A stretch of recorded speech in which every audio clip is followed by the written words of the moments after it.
या भारतीय संविधानाने संविधानातच फंडामेंटल राईट्स आणलेत, मूलभूत अधिकार. आणि जशा माझ्या मित्रांनी सांगितलं की आर्टिकल 21 आणि article 25 are quite clear. Right to privacy and right to religion. संविधान आणि त्याच्यामध्ये subject to public order, morality and health and to other provisions of this part, all persons are equally entitled to freedom of conscience and right freely to profess, practice and propagate any religion.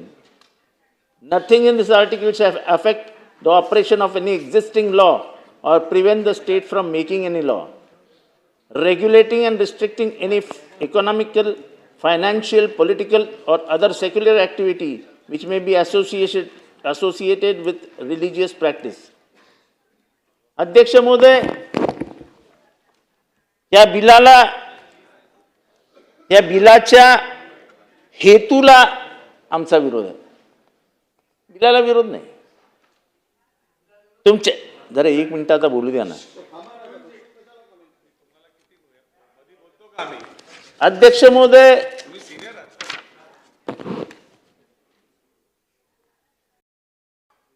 आपल्याला म्हणजे आता जे भारतीय दंड हे काय ते नवीन आलंय ज्याला BNS, कलम 295, कलम 506, कलम 415 या तरतुदी अस्तित्वात आहेत. जबरदस्तीने धर्मांतरण याला सगळ्यांचा विरोध आहे. कोणीच त्याला पाठिंबा देणार नाही. पण अध्यक्ष महोदय, जेव्हा कायद्यात डॉक्टर बाबासाहेब आंबेडकर यांनी धर्म स्वातंत्र्याचा अधिकार देऊन ठेवलेले आहेत, त्याच नावाने महाराष्ट्रामध्ये बिल आणणं हे मूळ कॉन्स्टिट्यूशनला छेद देणार आहे. आणि या देशामध्ये धर्म स्वातंत्र्य होतं ना. आमचे भातखळकर साहेब मित्र म्हणाले की बाबासाहेब आंबेडकरांनी सांगितलं, मी बुद्धांनी जे सांगितलं ते मी केलं. आम्ही तेच म्हणतो की बुद्धाने धर्म का सोडला? बुद्धाने धर्म सोडल्यानंतर कित्येक शतक भिक्खूंच्या हत्या का झाल्या? ह्याच्यावरती या देशामध्ये अनेक वर्ष विचार झाला.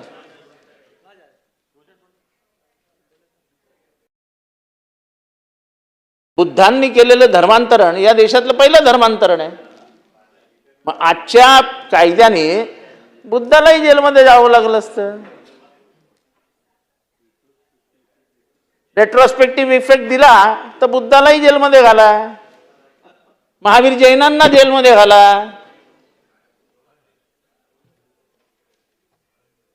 बसवेश्वरांना जेलमध्ये घाला.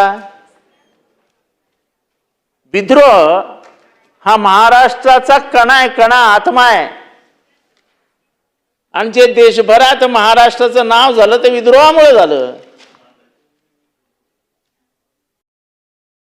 आज भारतामध्ये जी धर्मव्यवस्था आहे आणि त्याच्यातलं जे स्वातंत्र्य आहे त्याचं मूळ खरं जन्म महाराष्ट्रातनं झाला. आपली संत परंपरा, आपला वारकरी संप्रदाय आणि त्यातनं झालेला जातीय प्रथेला विरोध, ही महाराष्ट्राची खरी ताकद आहे. आपण कधीच विचार करणार नाही का की ज्ञानेश्वरांच्या आई वडिलांना आपण का आत्महत्याकडे घेऊन गेलो? तुकाराम महाराजांचे उघडपणाने अभंग स्वीकारण्याच्या ऐवजी त्याला विरोध करून तुकाराम महाराजांना आपण कुठपर्यंत घेऊन गेलो याचा कधीतरी विचार करूया ना आपण.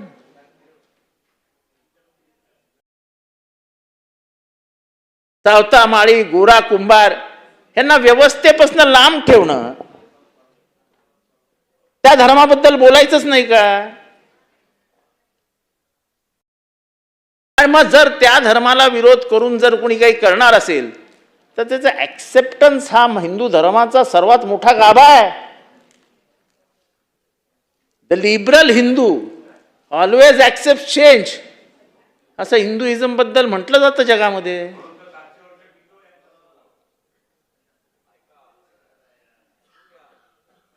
येवल्यामध्ये झालेल्या परिषदेमध्ये जेव्हा ते म्हणाले की मी हिंदू म्हणून जन्माला आलोय पण हिंदू म्हणून मरणार नाही, त्याच्या मागे काही तत्वज्ञान होतं. सागरजी, हे मान्य करा की डॉक्टर बाबासाहेब आंबेडकरांना वर्गात बसू दिलं नव्हतं. त्यांनी तुम्हाला संविधान दिलंय. तुम्ही ज्या इथे बसलात ना, ज्या संविधानामुळे तुम्ही इथे बसलात, त्या माणसाला वर्गात बसू दिलं नव्हतं. वर्गात ते बघा जरा. अहो, पण त्यांना वर्गात बसू दिलं नव्हतं. अध्यक्ष महोदय, या देशामध्ये पाणी पिऊ दिलं जात नव्हतं. या देशामध्ये स्पर्श आणि अस्पृश्य याच्यामुळे आपल्यामध्ये संघर्ष होत होता. त्यामुळे त्या विरोधात पहिल्यांदा संसदेमधून संविधान आलं आणि त्या संविधानामध्ये धर्मस्वातंत्र्य आलं आणि त्याच्यामुळे धर्मस्वातंत्र्य आलं. ते धर्मस्वातंत्र्य आहे हे मान्य करून आपण पुढे चाललेलो आहोत. मी परत एकदा स्पष्ट करतो की कन्व्हर्जनला आमचा पाठिंबा नाही. कन्व्हर्जनला विरोधच आहे. पण धर्मांतर याला आमचा विरोधच आहे. तो जबरदस्तीने असो कसाही असो, धर्मांतराला विरोधच आहे. पण एका मुलीने ठरवलं की आम्ही लग्न करतोय. मुलगा एक्स आहे, मुलगी वाय आहे. पण एक्स आणि वायनी अंडर राईट टू प्रायव्हसी त्यांना मिळालेलं जे वयाचं स्वातंत्र्य आहे, जे संविधानाने दिलेलं आहे, त्याचा अधिकाराचा वापर करत जर त्यांनी लग्न केलं तर त्यांना काय मारून झोडून आपण बाजूला करणार आहोत? डॉक्टर बाबासाहेब आंबेडकरांनी आणि बुद्धांनी काय 7 दिवसाची नोटीस द्यायची होती काय आम्हाला धर्मांतर करायचं आहे? प्रथा आणि परंपरेविरुद्ध उभे राहणारा महाराष्ट्र आहे. आणि म्हणून आम्ही उघडपणाने सांगतो की तुम्ही ह्या बिलामध्ये जे धर्मांतराचं हे घेतलेलं आहे, कन्व्हर्जनचं घेतलेलं आहे, त्याला आमचा पाठिंबा आहे. पण बिलाचं नाव काय? धर्मस्वातंत्र्य. अहो, धर्मस्वातंत्र्य नाही, ह्याच्यावर नियंत्रण आणण्याचे तुमच्या हे आहेत. महाराष्ट्र धर्मस्वातंत्र्य विधेयक 226 हे एका खोट्या आश्वासनावर उभारलं आहे. त्याचं शीर्षकच धर्मस्वातंत्र्य, प्रत्यक्षात जे करते त्याचे विकृतीकरण आहे. हे विधेयक धर्मस्वातंत्र्याचे रक्षण करत नाही, तर त्यावर पाळत ठेवते, ते नियंत्रित करते, ते त्याला गुन्हेगार ठरवते. सर्वात वाईट काय आहे, एखाद्याने धर्म बदलण्याचा ठरवलं तर त्याला तुम्ही गुन्हेगारच ठरवून टाकता. असं कशासाठी? आणि जे आमचे मित्र असलमभाई बोलले की उद्या जाहीर करायचं मी धर्म बदलणार आहे, म्हणजे मग त्याच्या घरी हा दल, तो दल, ह्याची गँग, त्याची गँग, तू कसं काय रे धर्म बदलतो, त्याच्या आई वडिलांवरती दबाव. हे कशासाठी? मला आज 6 वाजता वाटलं धर्म बदलायचा आहे, मी 8:30 वाजता धर्म बदलून टाकीन. तो माझा वैयक्तिक अधिकार आहे. माझा राईट टू प्रायव्हसी नावाचा जे फंडामेंटल राईट आहे, ह्याच्यामध्ये शासन कसं काय येऊ शकतं? शासनाला काय अधिकार आहे माझ्यामध्ये येण्याचा? आणि या देशाची परंपरा बघा ना, जेव्हा जेव्हा धर्माविरुद्ध उभं राहण्याची वेळ आली तेव्हा ताठरपणाने लोक उभे राहिले. साधा प्रश्न जेव्हा आम्ही विचारतो तेव्हा लोक चिडतात की शिवाजी महाराजांचा राज्याभिषेक का नाही होऊ दिला हो तुम्ही? तेव्हा कुठला धर्म आड आला होता तुमच्या? ते क्षुद्र होते म्हणून? मी महात्मा फुलेंचा खून करण्याची सुपारी दिली का? तर तिने शिक्षणाचे दरवाजे उघडले म्हणून? तुम्ही सावित्रीबाईंच्या चेहऱ्यावरती आणि त्यांच्या अंगावरती शेण मारलत का? तर महिलांना शिक्षण दिलं म्हणून? हे सगळे विद्रोह महाराष्ट्रात झाले. आणि म्हणून महाराष्ट्राची एक वेगळी ओळख आहे. आणि म्हणून धर्मस्वातंत्र्याच्या नावाखाली तुम्ही जे करताय ते तुम्ही धर्मावरती नियंत्रण आणण्याचा परत प्रयत्न करताय. या देशाची परंपरा होती ज्याच्यामुळे हा देश बदनाम झाला आणि खास करून महाराष्ट्र झाला, ते परत आणण्याचा प्रयत्न करताय. उद्या जर एखादी चालरीती आम्हाला आवडली नाही तर आम्ही त्याला विरोध करणार ना. आमच्या हृदयात काय बळबळतंय ते आम्हाला माहिती.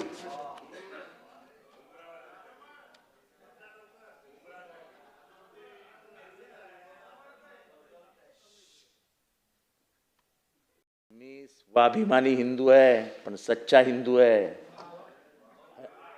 वासुदैव कुटुंबकम मानणारा हिंदू आहे.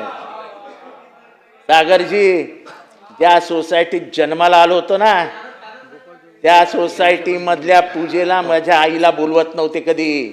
ती बळबळणारी जखम माझी माझ्या हृदयावर आहे. बोलायला लावू नका, बोलायला लावू नका. उघडपणाने बोलतोय, मागणं बोलत नाही. हिम्मत लागते बोलायला. मरेपर्यंत माझ्या आईला पूजेला बोलवलं नव्हतं, मरेपर्यंत. आणि जेव्हा लहानपणी आम्ही आईला विचारायचो, का आई तू का नाही गेली? नाही रे, ते आपल्याला काय पटत नाही रे, आपण काय जात नाही. आणि जेव्हा आम्ही पुस्तकं वाचली ना, तेव्हा आम्हाला समजलं आमच्या आईला का बोलवलं नव्हतं. एवढं तर तुम्ही शूद्रांना वागवत होतात. आणि उघडपणाने आज विधानसभेत बोलतोय मी, विधानसभेत.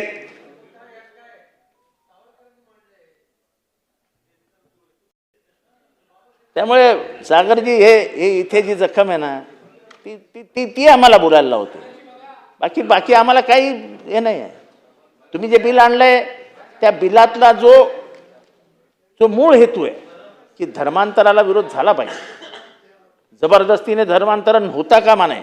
Yes, we are with you. पण ह्याच्या मागे जे तुम्ही लिहिलंय धर्मस्वातंत्र्य, ते धर्मस्वातंत्र्य नाही आहे. तुम्ही धर्मावरती परत एकदा नियंत्रण आणण्याचा प्रयत्न करताय. कोणी काय करावं हे ठरवण्याचा अधिकार शासनाला कोणाच्या बापाने दिलेला नाही. जर संविधान आहे तर संविधानाला मान्यता द्या. तुम्ही संविधानावर नियंत्रण आणण्याचा प्रयत्न करणार असाल तर ते आम्हाला मान्य नाही. आणि म्हणून आम्ही नेहमी म्हणतो की तुम्ही संविधान बदलण्याचा प्रयत्न हळूहळू करतात आणि आज तुमच्याकडे पाशवी बहुमत आहे. त्या पाशवी बहुमताच्या जोरावरती तुम्ही लोकशाहीवरती पाशवी बलात्कार करता. काही चुकीचं बोलत नाही आम्ही, आणि अनुभवात न बोलतो. हे अनुभवात न बोलतो. नोटीस द्या. किती दिवसाची नोटीस आहे? 60 हे 60 दिवस त्या म्हणजे एक मुलगा असेल, मुलगी असेल, त्यांनी असं लपून छपून कुठेतरी डोंगरा मिंगरात जाऊन राहायचं की अरे बाबा आज मारतील का उद्या मारतील. म्हणजे जिवंतच राहणार नाहीत. आणि मी तर आंतरधर्मीय, आंतरजातीय या विवाहाच्या बाजूने आहे. या जातीपातीच्या भिंती तोडायच्या असतील, या धर्माच्या भिंती तोडायच्या असतील तर जाऊ द्या ना तुमची पोरगी दुसऱ्याच्या घरात आणि स्वीकारा ना तिला. हे बोलताना मी धाडसाने सांगतो, माझ्या मुलीने ख्रिश्चनाशी विवाह केलाय, त्याला जावई म्हणून मी स्वीकारलाय. तो पण माणूसच आहे ना. हे सगळ्यांनी करावं अशी माझी इच्छा नाही, पण स्वीकारण्याचं उत्तरदायित्व म्हणजे दायित्व तर असावं, तेवढा मनाचा मोठेपणा तर असावा. अहो ते दिल्लीमध्ये कोणाकोणाच्या पोरीने कोणाकोणाशी लग्न केलं जरा यादी वाचा.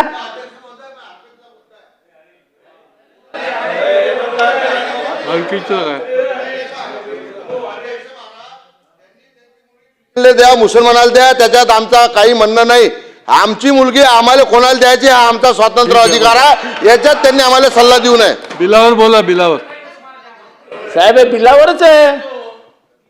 अहो त्यांची मुलगी त्यांनी कोणाला द्यावी हे मी कुठे सांगितलं त्यांना? पण तुम्ही त्याच्यावर बोला ना, त्याच्यात काय सुधारणा. अहो त्यांच्या मुलींनी स्वतः निर्णयावर गेली. त्याला बसवलं. तुम्ही बोला आवाज साहेब. आता संविधानाने मुलीला जर अधिकार दिला असेल तर उद्या ऑनर किलिंग करू नका, जाऊन तिचा बळी घेऊ नका, तिच्या मानेच्या तुकडे करू नका. जे नांदेडमध्ये झालं, ते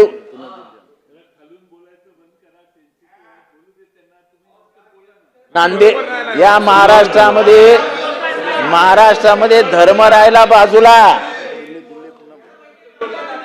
महाराष्ट्रामध्ये धर्म राहिला बाजूला, नुसता आंतरजातीय विवाह झाला तर तुकडे करून टाकतात. कसल्या धर्माच्या गोष्टी करता? आणि कधी हे काय मी 5-10 वर्षापूर्वी 20-25 वर्षापूर्वी सांगत नाही, या 2-3 महिन्यात 4 घटना घडल्यात. अध्यक्ष महोदय, धर्म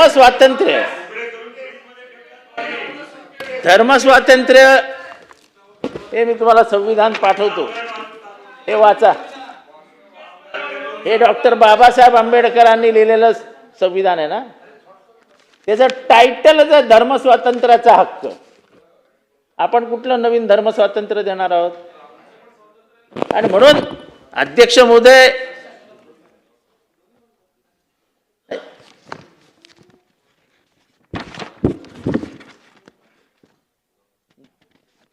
ग्रामपंचायतीच्या म्हणजे हे सगळं प्रलोभन ही व्याख्याच व्यापक आहे.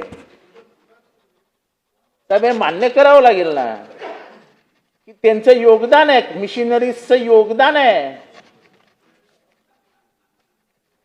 काही धर्मांनी ज्या शाळा चालवल्या त्या शाळेमधनं जो बदल आणला तो आपल्याला मान्य करावं लागेल.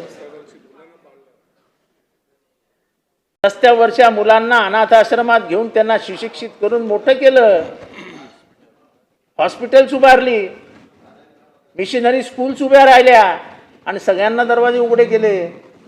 एका विशिष्ट जातीपुरत्या शाळा मर्यादित ठेवल्या नाहीत. शिरसाट साहेब, आपली पोरं बाळ त्या शाळेत जात होती, पण आजपासून 150 वर्षापूर्वी तुमच्या आणि माझ्या मायबापाला शाळेतच जाता येत नव्हतं, कारण का शाळा आपल्या नव्हत्या. ह्याच्यावर बोलायचं नाही का शिरसाट साहेब? तुम्ही सांगा. धर्म स्वातंत्र्य नसतं तर डॉक्टर बाबासाहेब आंबेडकरांनी धर्म बदलला असता का? संविधान आल्यानंतर संविधान आल्यानंतर धर्म बदललाय, संविधान येण्याच्या आधी धर्म नाही बदललाय. आणि हे त्यांचा उद्देश, त्यांच्या मनातला राग हा जेव्हा त्यांनी मनुस्मृती जाळली तेव्हाच जाहीर केला होता. जर इथल्या महिलांनी उद्या विद्रोह केला तर त्याच्या चुकीचं काय? हा आज ना उद्या जे सौदी अरेबियामध्ये झालं ते कधी ना कधी भारतात होणारच आहे. तुम्ही किती दिवस दाबून ठेवाल? परत एकदा सांग, धर्मांतराला आमचा विरोध आहे, पण ह्या बिलाच्या नावालाच आमचा विरोध आहे. धर्म स्वातंत्र्य ह्या नावाखाली तुम्ही धर्मामध्ये परत एकदा एका विशिष्ट जातीचा पगडा उभा राहील याचा प्रयत्न करताय आणि तुम्हाला आम्हाला मान्य नाही. त्याला आम्ही कायम विरोध केलाय आणि तो विरोध आमचा कायम राहील. आणि म्हणून अध्यक्ष महोदय, आमचं म्हणणं एवढंच आहे की जेव्हा संविधानाने एखादी गोष्ट निर्णय घेतलेला आहे, संविधानात ते आलेलं आहे, तेव्हा त्या संविधानामध्ये हस्तक्षेप करण्याचा अधिकार तुम्हाला नाही. कुठल्याही राज्य सरकारला संविधानामध्ये जाण्याचा अधिकार नाही. The very title of the bill is faulty. The very title of the bill is faulty. धर्म स्वातंत्र्याचं अधिकार, right to religion, right to privacy, हे 21 ते 25 या फंडामेंटल राईटमध्ये आलेले आहेत. त्या फंडामेंटल राईटला केशवानंद भारती या केसमध्ये स्पष्टपणाने 13 जणांच्या न्यायाधीशांनी, म्हणजे फंडामेंटल म्हणजे तो बेसिक जजमेंट आहे या कॉन्स्टिट्यूशनचं, की तुम्हाला संविधानाच्या मूळ गाभ्याला हातच घालता येत नाही. तुम्ही डायरेक्ट तो बिलामध्ये त्याचं नावच घेऊन टाकलं धर्म स्वातंत्र्य. अहो, तुम्ही कोण धर्म स्वातंत्र्य देणार आहे? तुम्ही धर्मावरती नियंत्रण आणण्याचा प्रयत्न करताय, लोकांच्या अधिकारावरती गदा आणण्याचा प्रयत्न करताय. जबरदस्तीने होत असेल त्याचा विरोध करा, म्हणजे स्वतःहून करत असतील, ज्यांच्या मनापासून वाटत असेल की मी हे केलं पाहिजे, त्यांना करू द्या ना, त्याला काय आक्षेप आहे? तुमचा आक्षेप असण्याचं कारण काय? नोटीस द्या, जाहीर करा, पेपरात द्या, कशासाठी? का? Right to privacy. आर्टिकल 21 मध्ये राईट टू प्रायव्हसी आहे ना. मी काय खावं, मी काय खाऊ नये, हे काय नवीन सुरू झालंय?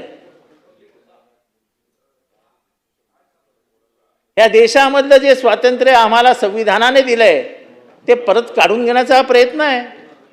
जे स्वातंत्र्य या देशात नव्हतं ते बाबासाहेबांनी आणलं, आणि ज्या बाबासाहेबांनी आणलं त्याचं कारण होतं त्यांना सर्वात जास्त भोगावं लागलं. शिक्षासाठी तुम्ही नव्हतात तेव्हा मी बोललो, अहो मी तुम्ही त्यांना साधं वर्गात बसू दिलं नाही, तो त्यांना शिकायला शाळेच्या बाहेर बसावं लागलं.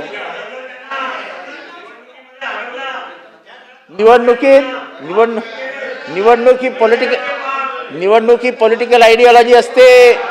निवडणुकी पॉलिटिकल आयडिओलॉजी असते. त्यामुळे अध्यक्ष महोदय,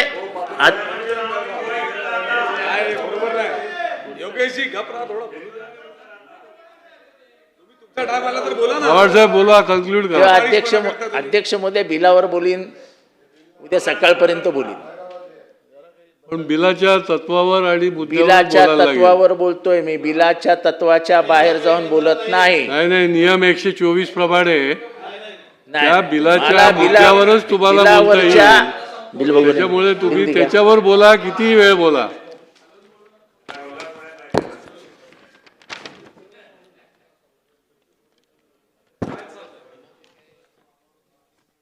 आता बिलाच्या तत्वावरती, to provide for protection of right of freedom of religion.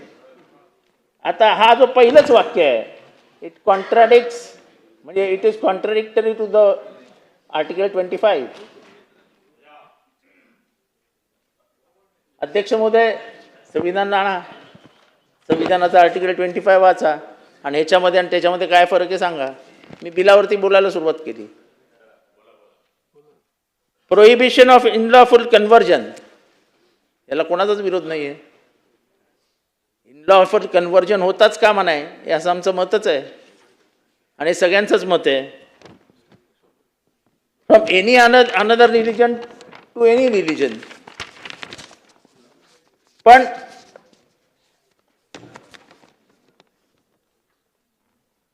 याच्यात जे तुम्ही competent authority, conversion means renouncing one's own religion and adopting another religion. That is by choice. It is my right to privacy. उद्या जर मला असं वाटलं की मला बुद्धिझम स्वीकारायचं आहे, तर त्याला आक्षेप घेणारे तुम्ही कोण?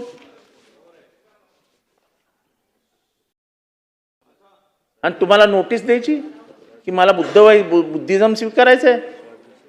मला तत्वज्ञान पटलं बुद्धाचं, तर शिरसाट साहेब कोणाचा आक्षेप असण्याचं कारण आहे?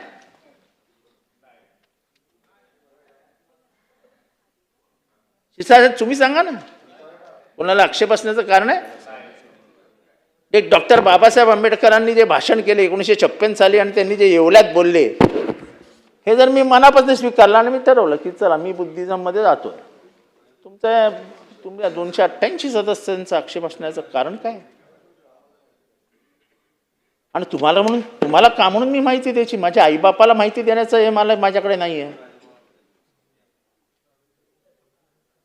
सांगा मला, संविधानाने राईट टू प्रायव्हसी दिलाय की तुला पाहिजे ते कर. तू स्वतंत्र व्यक्तिमत्व वयाच्या 18 वर्षी झाल्यानंतर तुला काय पाहिजे ते कर. हे जर मला संविधान देतो, तर ते तुम्ही कसं काय काढून घेऊ शकता? आणि म्हणून तुम्ही अगदी कितीही हा तुमचा पॉलिटिकल अजेंडा आहे. भाषण करणाऱ्यांनी बरोबर बोलून दाखवलं की आमचा हा पॉलिटिकल अजेंडा आहे. हे मी नाही बोलत आहे, हे आत्ता भाषणात आलं. आयडिओलॉजी तुमची पॉलिटिकल आयडिओलॉजी आहे, आणि त्या आयडिओलॉजीला आमचा विरोध आहे. कारण का या देशाची आयडिओलॉजी हे या देश सेक्युलरिझम ह्या देशाचं फॅब्रिक आहे आणि ते फॅब्रिक टडा टडा टडा टडा फाडण्याचं काम हे गेले काही वर्ष इथे होतंय.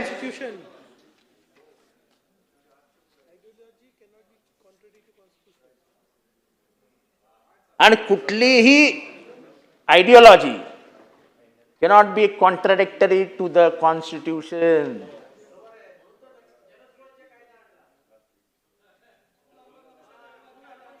म्हणून तुम्ही जो कायदे आणता, मी इथे मंत्री महोदय नाही आहेत, बावनकुळे, त्याच्या मनापासून आभार मानून त्यांनी कायदा आणला. आणि जेव्हा त्याला कायद्यातलं पहिलं वाक्य आम्ही वाचून दाखवलं की हेच मुळात चुकीचं आहे, माननीय मुख्यमंत्र्यांनी मान्य केलं की तुम्ही काय ती कमिटी, सिलेक्ट कमिटी बसवा, आणि त्यांनी ते वाक्य सकट सगळं बिलच बदलवलं. आमचेही हेतू, आम्ही इथे कायदा बनवायला चालू आहोत, तुम्हीच फक्त कायदे बनवता आणि आम्ही कायद्याचे विरोधक आहोत, अशातला काही भाग नाही. संसदेमध्ये जेव्हा हे आलं, राईट टू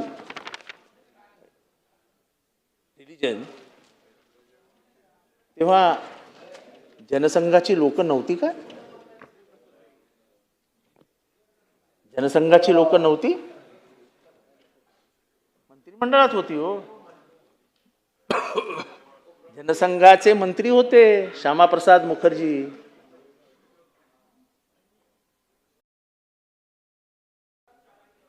कुठल्या कायद्याच्या गोष्टी करतात तुम्ही?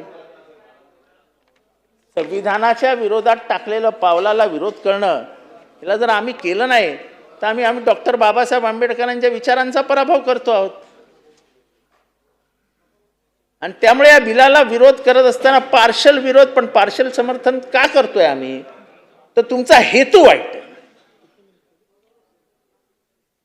नाही, देशामध्ये तणाव निर्माण होतो. महाराष्ट्रामध्ये कुठे तणाव निर्माण झाला हो कधी? हे आजकाल तुमचे मोर्चे निघतात आणि त्याच्यामुळे तणाव निर्माण होतो. तुम्ही मोर्चे काढू नका, तणाव निर्माण नाही होणार. पण तुम्हाला तणाव निर्माण करून तुमचा राजकीय हेतू साध्य करून घ्यायचा आहे म्हणून तुम्ही हे करता. आणि म्हणून अध्यक्ष महोदय, भाषण संपवता एवढंच सांगतो की हा आत्मा आहे, हे माझ्या हातातलं पुस्तक आहे ना, हा आत्मा आहे. ह्याच्यातले जे तुमचे संविधानिक अधिकार आहेत, ह्याच्यामुळे हा देश जिवंत आहे. ज्या दिवशी तुम्ही त्याला हात घालाल ना, तुम्ही या देशाला मारून टाकाल. या देशाची विविधता, अनेकताओं में एकता, ये है इस देश की विशेषता.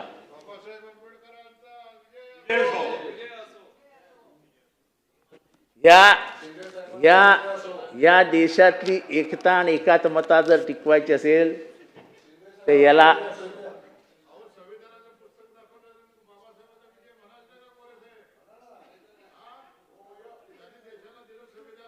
हे ज्या दिवशी तुम्ही गायब कराल ना, तेव्हा या देशाचे तुकडे तुकडे होतील. या देशामध्ये या देशातली अखंडता, या देशातली एकता टिकवायची असेल तर सगळी स्वातंत्र्य अबाधित ठेवा. मग त्याच्यात राईट टू रिलिजन आला, राईट टू प्रायव्हसी आला, राईट टू स्पीच आला. आता इथे बोलत असतानाच हे बोलू नको रे, अरे राईट टू स्पीच आहे की नाही मला? राईट टू एक्सप्रेशन आहे की नाही मला? त्याच्यावरच तुम्ही येता आक्षेप घेता.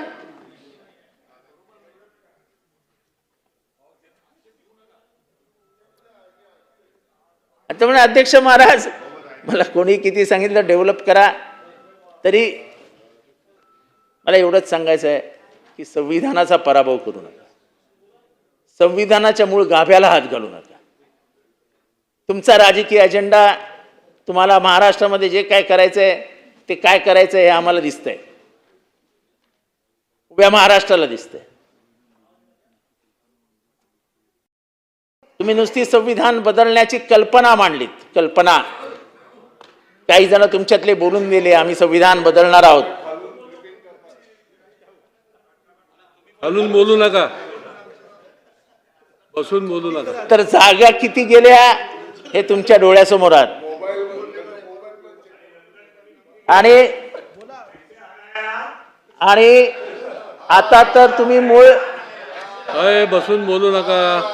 आता तर तुम्ही मूळ गाभ्यालाच हात घातलाय. महाराष्ट्र हे कधीही सहन करणार नाही. हा फुले शाहू आंबेडकरांचा महाराष्ट्र आहे. हा सावता माळ्याचा महाराष्ट्र आहे. हा गोरा कुंभाराचा महाराष्ट्र आहे. हा संत तुकारामाचा महाराष्ट्र आहे. हा चोखा मेळ्याचा महाराष्ट्र आहे. हा बसवेश्वराचा महाराष्ट्र आहे.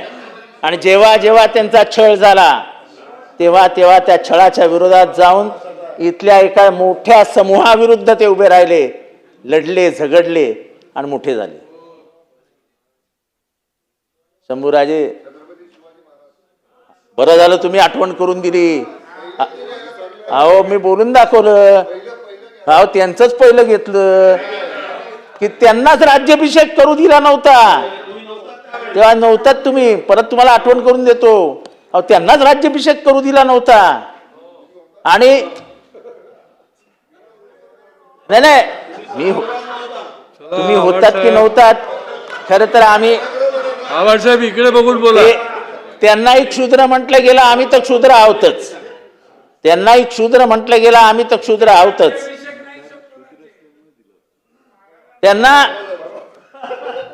त्यांचा राज्याभिषेक करताना त्यांचं कुंकुम टोळ अंगठ्याने केलं, पायाच्या अंगठ्याने. लिहिलंय, पुस्तकात वाचा, पुस्तकात वाचा. कन्क्लूड करा आता. छत्रपती शिवाजी महाराजांचा राज्याभिषेक याचा उल्लेख करताना कुठल्या पुस्तकात काय लिहिलंय, पायाच्या अंगठ्यानं टिळक लावला, हे पहिल्यांदा आम्ही इतिहासातला ऐकतोय.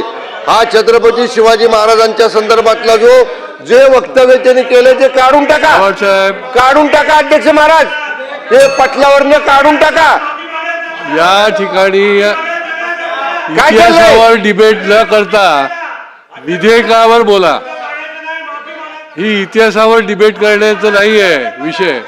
तुम्ही विधेयकावर बोला, विधेयकाच्या तरतुदीवर बोला, विधेयकाच्या तत्वावर बोला, पण इतिहासावर डिबेट करू नका. इतिहासावर डिबेट करू नका. आवाड साहेब चला बोला, कन्क्लूड करा.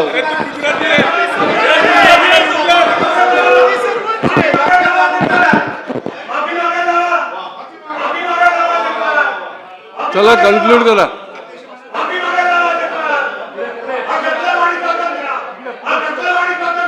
पुढे पुढे पुढे.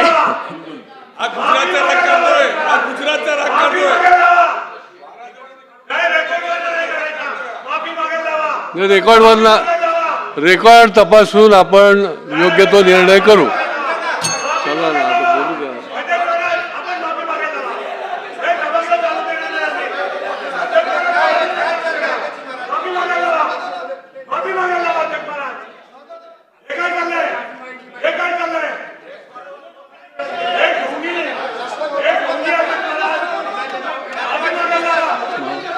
दिलगिरी व्यक्त हा चालू द्या.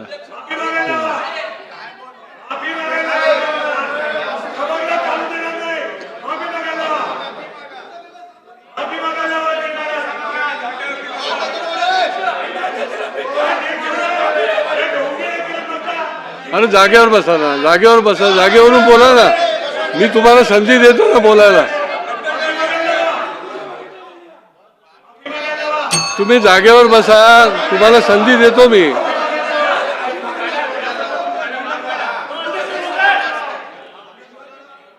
बोला.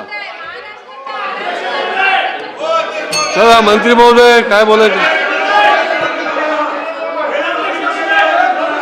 अध्यक्ष महोदय, या ठिकाणी सन्माननीय सदस्य जितेंद्र आव्हाड साहेब त्यांच्या भावना व्यक्त करत असताना त्यांनी या भारताचं महाराष्ट्राचं दैवत छत्रपती शिवाजी महाराजांचा घोर अपमान त्या ठिकाणी केलेला आहे.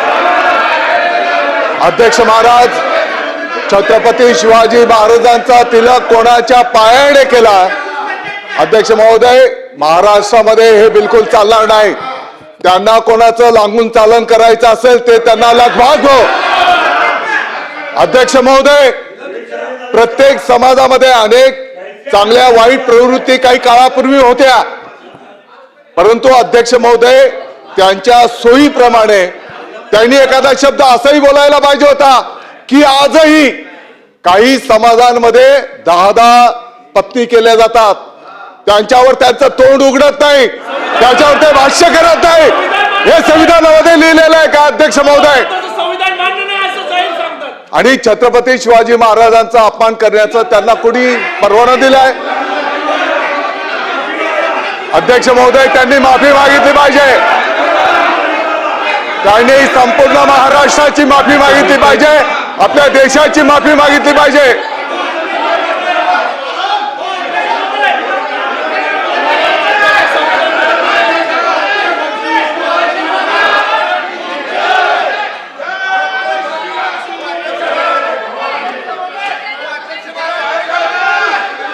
तुम्ही 10 मिनिटं स्थगित करू.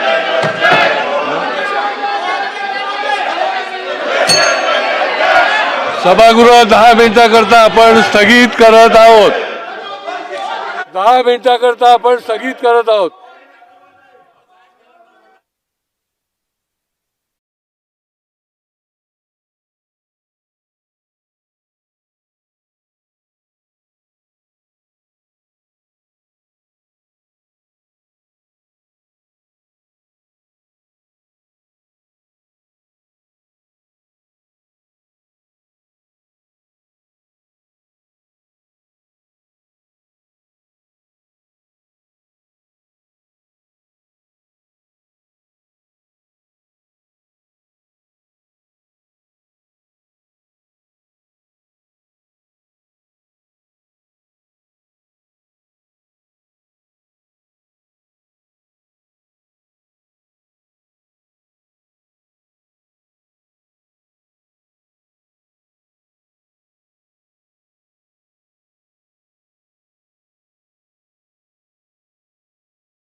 माननीय अध्यक्ष महोदय,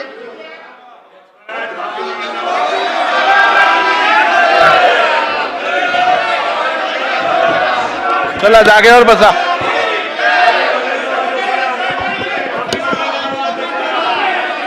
जागेवर बसा.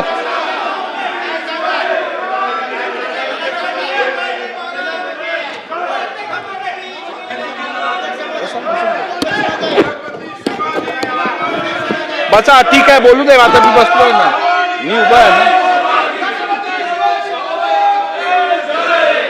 बसून घ्या, बसून घ्या, बसून घ्या, बसून घ्या. अहो जागेवर बसून घ्या. मी उभा आहे इकडे, जरा तरी डेकोरम पाळा.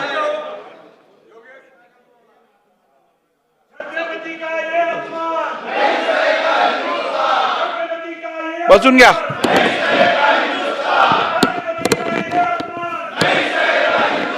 ठीक आहे, बसा.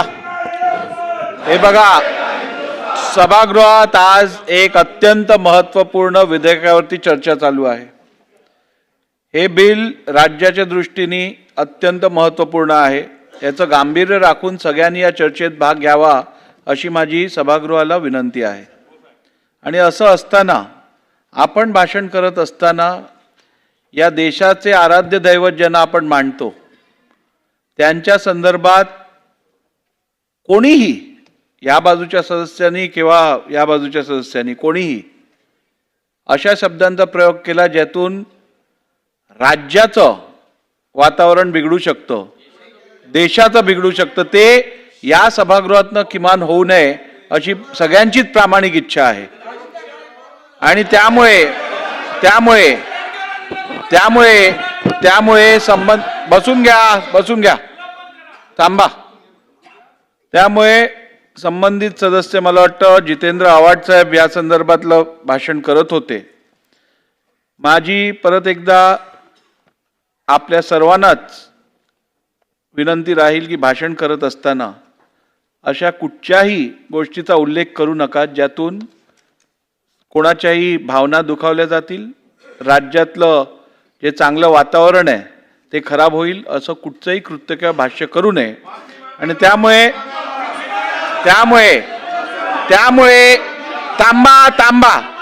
त्यामुळे या देशाच्या आराध्य दैवताविषयी जर का आपल्या तोंडातून, मुखातून कुठच्याही कारणास्तव काही शब्द निघाले असतील ज्यातून सगळ्यांची भावना दुखावली गेली असेल, तर मला वाटतं अशा विषयात माफी मागण्यात कोणाचाही कुठचा कमीपणा होत नाही.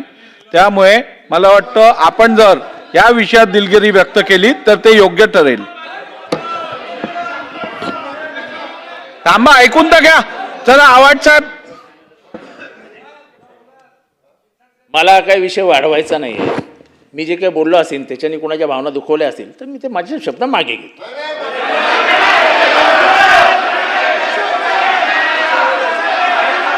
ठीक आहे, ठीक आहे. हे बघा, या सभागृहात कामकाज करत असताना कोणत्याही सदस्यासाठी सर्वात दुर्दैवी गोष्ट असते जर का आपण उल्लेख केलेल्या शब्दांना जर रेकॉर्डवरनं काढून घेतलं तर त्याच्यापेक्षा जास्त त्याच्यासाठी दुःखद ही गोष्ट होऊ शकत नाही. त्यामुळे दिलगिरी व्यक्त करून टाका. दिलगिरी व्यक्त करा. आव्हाड साहेब, आपल्या आराध्य दैवता संदर्भात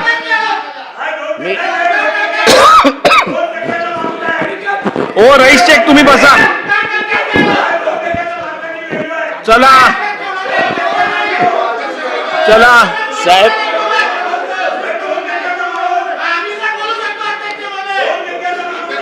बोला, ऐकतोय मी.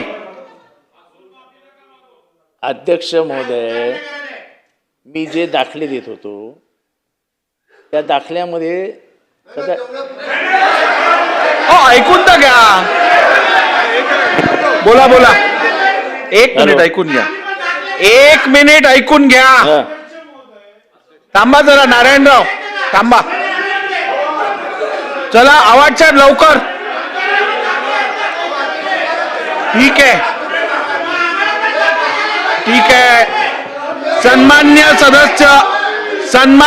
सदस्य जितेंद्र आव्हाड यांनी आता भाषण करत असताना जे उल्लेख केला, जो छत्रपती शिवाजी महाराजांसंदर्भातला उल्लेख केला, त्या संदर्भात मी त्यांना या सभागृहाची दिलगिरी व्यक्त करण्यासंदर्भात निर्देश देतो. आपण कृपया सभागृहाची दिलगिरी व्यक्त करून माफी मागावी. माझ्या शब्दाने जर कोणाची मनदुख. एक मिनिट, ऐकून तर घ्या. हे बघा, ऐकून घ्या. या चेअरवरनं मी निर्देश दिलेले असतील, अध्यक्षांनी निर्देश दिलेले असतील, तर प्रत्येक सदस्य त्याचं पालन करतो याची मला खात्री आहे. त्यामुळे मला संपूर्ण खात्री आहे की एक मिनिट थांबून घ्या. मी पालन दिलगिरी व्यक्त करतो. झालं ना, आता दिलगिरी व्यक्त केली. ठीक आहे. सन्मान्य सदस्य जितेंद्र आव्हाड यांनी सभागृहाची दिलगिरी व्यक्त केलेली आहे आणि त्यांनी केलेलं वक्तव्य हे मी रेकॉर्ड वरनं काढत आहे. बसा अध्यक्ष महोदय, आता बसून घ्या. असं नाही हो, असं काय करताय? बसून घ्या. अध्यक्ष महोदय, आज या ठिकाणी एक मिनिट, या बिलावर जितेंद्र आव्हाड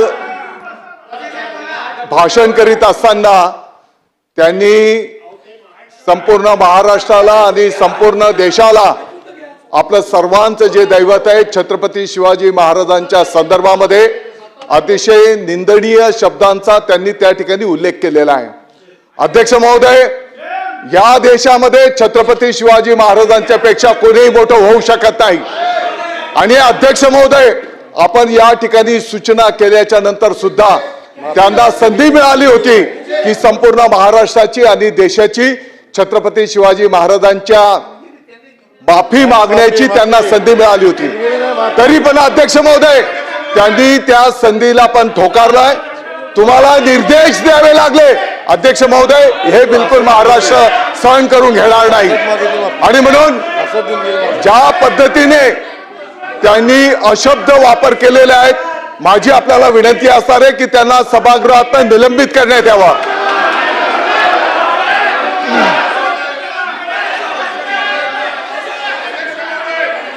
ठीक आहे, बसून घ्या. बोला राणे साहेब, बोला. अध्यक्ष महोदय, तुम्ही माफी मागायला सांगितले अध्यक्ष महोदय, तरी पण हातवारे करणं आणि आमच्यावर उपकार करतात असे जे काय ते दाखवतायत अध्यक्ष महोदय. उद्या काय हे लोकांना कोणाच्या त्या औरंगजेबाला खुश करण्यासाठी, त्या टिप्याला खुश करण्यासाठी हे कार्यक्रम करतायत का? मग अध्यक्ष महोदय, आपल्याला मी विनंती करतो अध्यक्ष महोदय, यांना पहिले निलंबन करा अध्यक्ष महोदय इथून. नाहीतर अध्यक्ष महोदय, उद्या हे काही बोलत जातील आणि इथे काय छत्रपती शिवाजी महाराजांबद्दल बोललेत अध्यक्ष महोदय. हे कोण लहान सहान व्यक्तीबद्दल नाही बोललेत आणि तरी पण यांचे हातवारे बघा, फोनवर बोलतायत. आमच्यावर काय उपकार करतायत का? एवढं बोलायचं ना, जाऊन बोला त्या टिप्या आणि औरंगजेबाबद्दल. जाऊन आम्ही काय बोलणार? अध्यक्ष महोदय, निलंबित करा अध्यक्ष महोदय. अध्यक्ष महोदय, निलंबित करा. अध्यक्ष महोदय, हे असं हे काय प्रकार अध्यक्ष महोदय? ही पद्धत आहे माफी मागायची छत्रपती शिवाजी महाराजांबद्दल. हे अपमान तुम्ही सहन करा अध्यक्ष महोदय. बसून घ्या. अध्यक्ष महोदय, बघा तुम्ही यांच्या हातवारे बघा. एक लक्षात घ्या, या सभागृहात एखाद्या विषयावरती मी निर्देश दिल्यानंतर, त्या निर्देशाचं पालन झाल्यानंतर त्यांनी दिलगिरी व्यक्त केलेली आहे, त्यांनी सभागृहाची माफी मागितलेली आहे, त्यांनी म्हटलेलं जे आहे ते मी रेकॉर्डवरनं काढून टाकलेलं आहे. त्यामुळे आता आपण याच्यात पुढे जायला पाहिजे. आता आपण कामकाज पुढे न्यायला पाहिजे. बसून घ्या, बसून घ्या.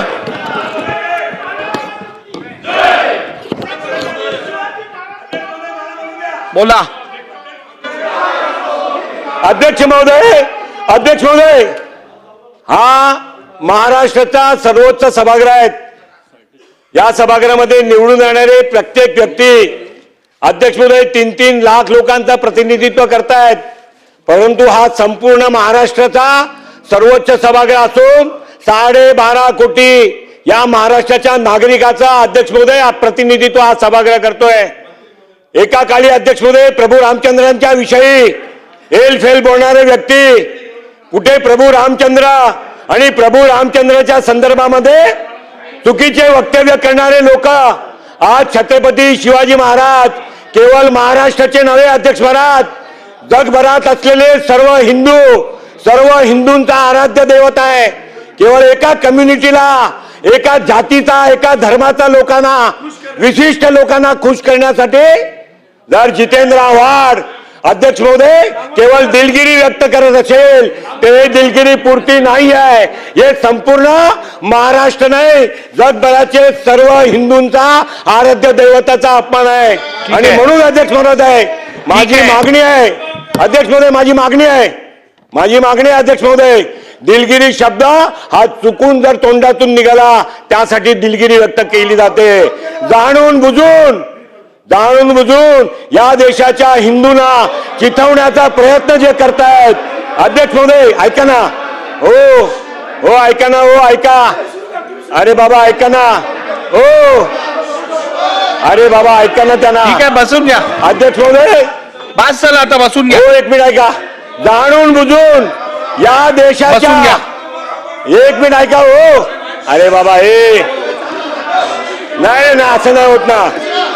अध्यक्ष महोदय, या देशाच्या हिंदूंना जाणून बुजून चिथवण्याचा प्रयत्न करणारे हे ढोंगी सेक्युलरिस्ट, हे सुरो सेक्युलरिस्ट अध्यक्ष महोदय मताचा लांगुल चलान पणन करण्यासाठी जर हिंदू देवी देवतांचा आणि हिंदूची पदपातशाही स्थापित करणाऱ्या छत्रपती शिवाजी महाराजांचा अपमान करतायत, त्यांना निलंबन केला पाहिजे. मला एक गोष्ट सांगा आणि म्हणून साहेब, मला एक गोष्ट सांगा, 1 मिनिट शांत बसा, 1 मिनिट. त्यांच्याकडनं चुकीचं विधान झालं. हो सागर साहेब खाली बसा, मी बोलतोय असं काय करता. सागर साहेब खाली बसा. हे बघा, त्यांच्याकडनं जे विधान झालं ते चुकीचं होतं. आता एखाद्या सदस्याकडनं चुकीचं विधान जर झालं सभागृहात, ऐकून घ्या. तर आपण काय करतो सहसा, आपण ते केलेलं स्टेटमेंट रेकॉर्डवरनं काढून टाकतो. आता बसून घ्याल का, नाही तर तुम्हाला बाहेर पाठवायला लागेल. मला बसून घ्या, नाही तर तुम्हाला बाहेर पाठवायला लागेल. बसून घ्या, खालती बसून घ्या. त्यामुळे नंबर 2, आपण त्या संबंधित सदस्याला दिलगिरी व्यक्त करून सभागृहाची माफी मागायला सांगतो. मी दोन्ही गोष्टी केल्या आहेत. 1 मिनिट थांबा. जितेंद्र आव्हाड साहेब, मी या सभागृहातल्या प्रत्येक सदस्याला आणि विशेष करून आपण जे आता विधान केलेलं आहे त्या संदर्भात मी आपल्याला ही शेवटची संधी देतोय. यापुढे जर का छत्रपती शिवाजी महाराजांबद्दल किंवा या राष्ट्रातल्या महापुरुषांबद्दल जर का आपण चुकीचं विधान केलं तर मला नियम 53 खाली तुम्हाला या सभागृहातनं सस्पेंड करायला लागेल. त्यामुळे माझ्यावर अशी पाळी आपण आणू नयेत. माझी परत एकदा आपल्या विनंती आहे, आपण कृपया आता असं काय करताय. त्यामुळे माझी आपल्याला परत एकदा सांगणं आहे की आपण केलेल्या विधानाबद्दल आपण सभागृहाची माफी मागून ही चर्चा पुढे नेऊया. आव्हाड साहेब, हे आपल्या हितात आहे, आपण सभागृहाची माफी मागा. मी तुम्ही सांगितल्याप्रमाणे दिलगिरी व्यक्त केली. ज्यांच्या भावना दुखावल्या असतील त्यांची आपण सभागृहाची माफी मागा असे माझे स्पष्ट निर्देश आहेत. थांबा जरा. अध्यक्ष महोदय, आपण सभागृहाची माफी मागावी. मागितली ना सभा